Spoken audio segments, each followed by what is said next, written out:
Alright, here we're going to look at an example of graphing quadratics in vertex form. Vertex form kind of works a lot with the transformations that we've looked at in class so far. So you can kind of think about it using transformations, or you can kind of remember the notes that I'm going to go over here in a second. So first off, vertex form is y equals a times x minus h squared plus k.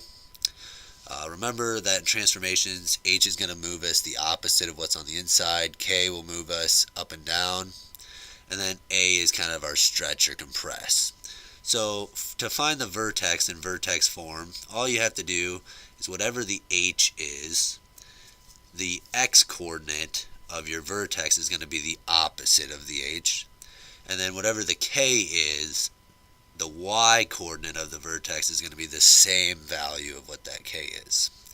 And then we will end up using the a, so if the a's absolute value is greater than 1, remember that it will stretch the graph, and if the a's value is less than 1, it'll end up compressing the graph. Alright, let's take a look at an example here.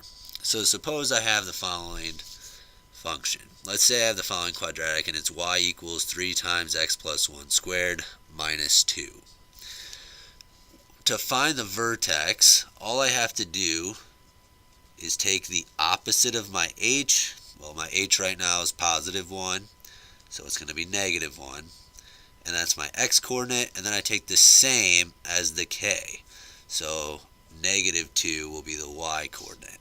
To plot that on the graph, I'm going to go back 1 on the x coordinate, and I'm going to go down 2 on the x coordinate. So this is the point, negative 1, negative 2. Now, remembering that my a acts like my stretch, right now it is a 3. So one thing when graphing quadratics in any form, we always want to put the a over 1. Now, what this does for me is it allows me to use this to find 2 more points on my graph. Because this is my stretch factor, I can use this ratio to find my next 2 points.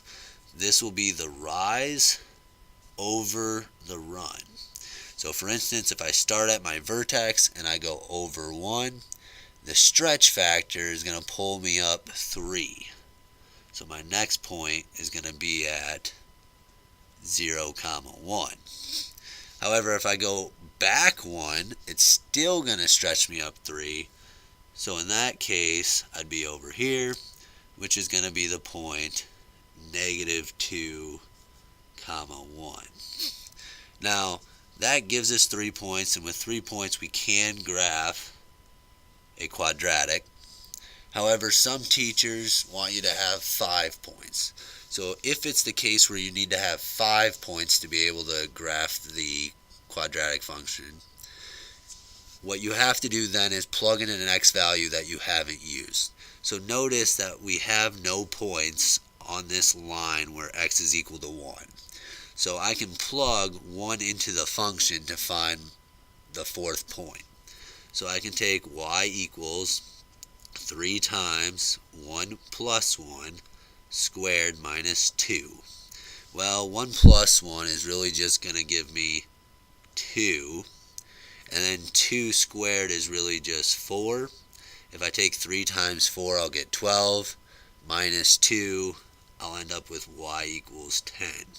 So at 1, I'm going to get something way off my graph up at 10. So I'll get the point at 1, 10.